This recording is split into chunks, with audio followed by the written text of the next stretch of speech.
Okay, magandang umaga sa inyong lahat, no? Pag-usapan po natin itong, nasaan ba yung camera? Ayan, nandito pala sa gilid. Pag-usapan natin itong, ang dami kasing nagrereklamo eh. Isa na dito, itong si Tito Soto, itong Senate President ng Pilipinas, patungkol po sa ruling o dito sa desisyon ng Supreme Court sa impeachment complaint laban kay VP Sara. So para malinaw ang lahat, kasi kung ano-anong mga sinasabi nitong si Soto, no? Para bagang akala niya lawyer siya. Ano lang yan artista lang yan Artista ka lang. Noon time show ang expertise mo. So, wag ka nang makipag-debate sa mga sentimiento mo laban dito sa ruling ng Supreme Court kasi wala ka talagang alam. Okay? So, para malinaw ang lahat, no? Pakinggan po natin ang simpleng explanation po ng Associate Justice ng Supreme Court, which is itong si Amy Lazaro Javier. Okay? So, sinabi po dito sa Batas PH na House erred in not informing VP Duterte of the nature of the impeachment. So, ito yung pinaka-reason bakit binasura itong impeachment complaint sa Supreme Court sa issue po ni VP Sara. Simple. Ang House of Representatives, no, tanggap lang sila ng anong tawag diyan? Impeachment complaint. Okay? Tanggap lang sila ng impeachment complaint kasi syempre tinatanggap nila, especially na at that time si Speaker Romualdez yung House Speaker. Akala siguro nila kung merong impeachment complaint at sasang-ayunan ng House of Representatives kasi yung Speaker Romualdez ay kalaban rin ni VP Sara, akala siguro nila ay yun na yun. Malaki na ang chance na mai-impeach si VP Sara. Hindi po kasi ganun po ang laro ng impeachment complaint. Meron po tayong tinatawag na constitutional na mga batas na dapat nating sundin. At itong mga associate justice, itong mga lawyers, itong mga judges, itong mga prosecutors dyan sa Supreme Court, very detailed po ang kanilang mga ganyan na mga technicalities. Okay? Hindi po tayo basta-basta mang-i-impeach ng isang tao na walang basihan, na hindi po natin napagbasihan sa ating mga detailed na mga rules and guidelines sa rules of impeachment. Okay? So sabi dito, the Supreme Court, Associate Justice Amy Lazaro Javier said the House of Representatives claimed that there was no need to notify Vice President Sara Duterte of the impeachment complaint filed against her is fundamentally flawed. Okay? So, pinipilit nila na okay lang na hindi namin i-inform si VP Sara. So, that is unconstitutional. Kung meron pong impeachment complaint laban sa Vice President, marami po ang nagko-complain. Karapatan po ni VP Sara, okay, lakihan natin ito para tayong lahat makabasa O ayan. Karapatan po ni VP Sara na makatanggap siya ng letter galing from the House of Representatives na may complaint ka.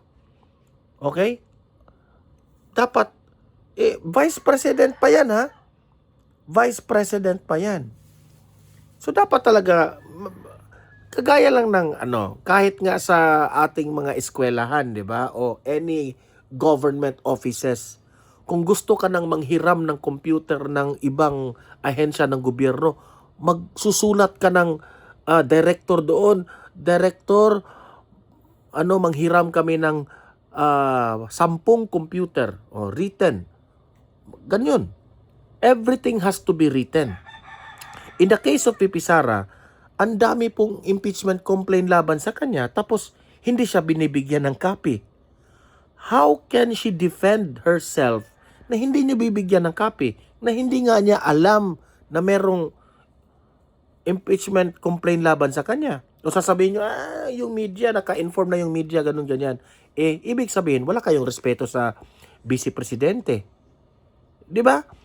The impeachment complaint given to you, to the House of Representatives, you must give a copy to the Vice President.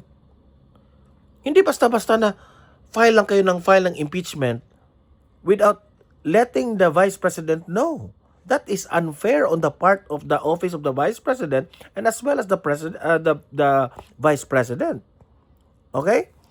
In a separate opinion to the ruling that declared the articles of impeachment against Duterte unconstitutional, Lazaro Javier stressed that the failure to inform the Vice President undermine due process. Tama. Dahil hindi kayo nag-follow ng due process, ang ending niyan, ang nakikita ng Supreme Court, nag-skip kayo eh. Hindi kayo nag-follow ng process eh. Nakakahiya nga kayo kasi taga-gobyerno kayo, hindi kayo marunong rumespeto sa proseso natin. Meaning to say, mahilig pala kayong mag-skip. Okay? Yan ang problema natin dito sa bansang ito. Tapos ngayon, magrereklamo kayo. Di ba? She underscored that such an approach reduces due process to a mere formality observed only at the trial stage in the Senate instead of treating it as constitutional.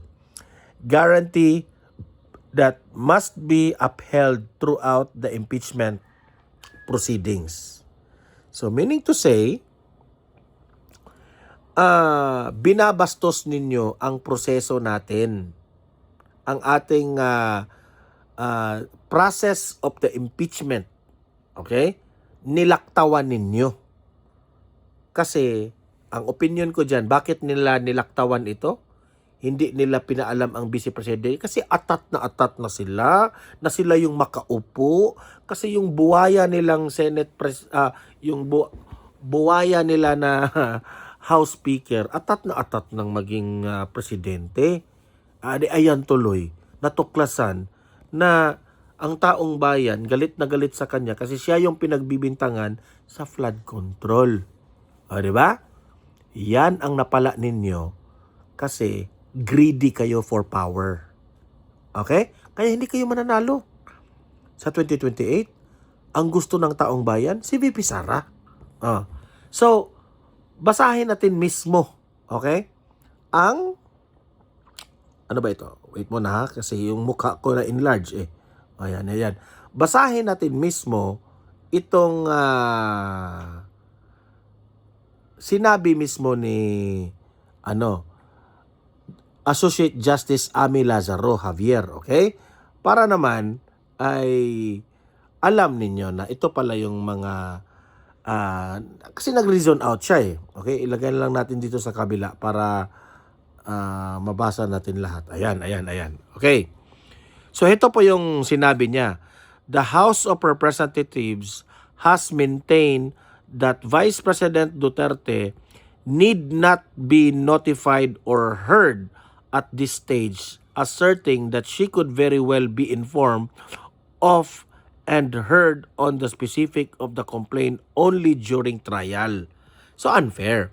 Paano makapag-defense si VP Sara during trial na? That is unfair. Hindi na siya makapaghanda na makapag-explain sa kanya sarili. Di ba? Ano tawag nyo doon? Binubugbog ninyo ang tao. Okay? This position is fundamentally flawed. Sabi ni Associate Justice, it reduces due process, meaning to say, iniklian nila ang proseso, meaning nag-skip sila, to a perfunctory formality at the trial stage rather than recognizing it as an constitutional guarantee that must be observed in the course of the impeachment proceedings at the House of Representatives. Whatever mode was used in the initiation of the impeachment proceedings. Associate Justice Amy Lazaro Javier. So, having said that, no,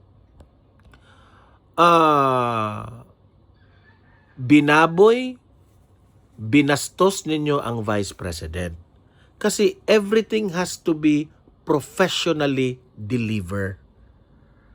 By not informing the Vice President of these impeachment complaints thrown against her is a big unconstitutional move.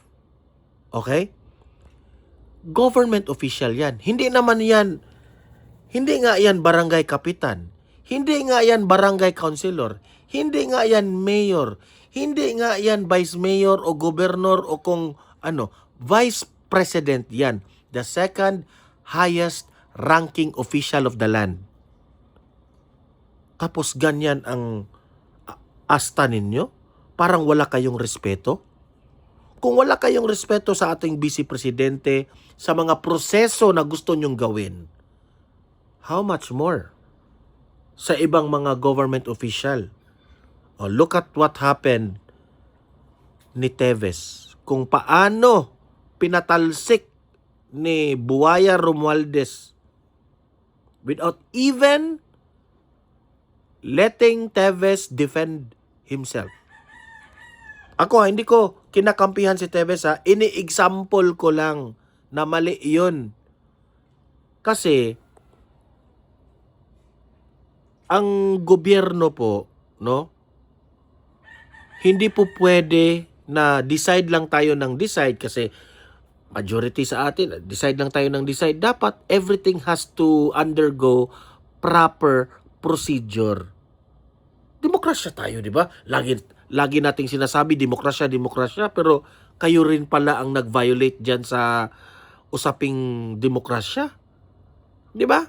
So, ikaw, Tito Soto, wag ka nang makialam kung ano man ang magiging desisyon ng Supreme Court kasi bobo ka. Okay? Wala kang alam dito sa field na ito. Kaya shut up. Pag-aralan mo paano maging effective na Senate President. Kasi yun ang trabaho mo. Hindi mo trabaho maging Supreme Court. Hindi ka pwedeng sasali sa Supreme Court kasi hindi ka naman naging lawyer.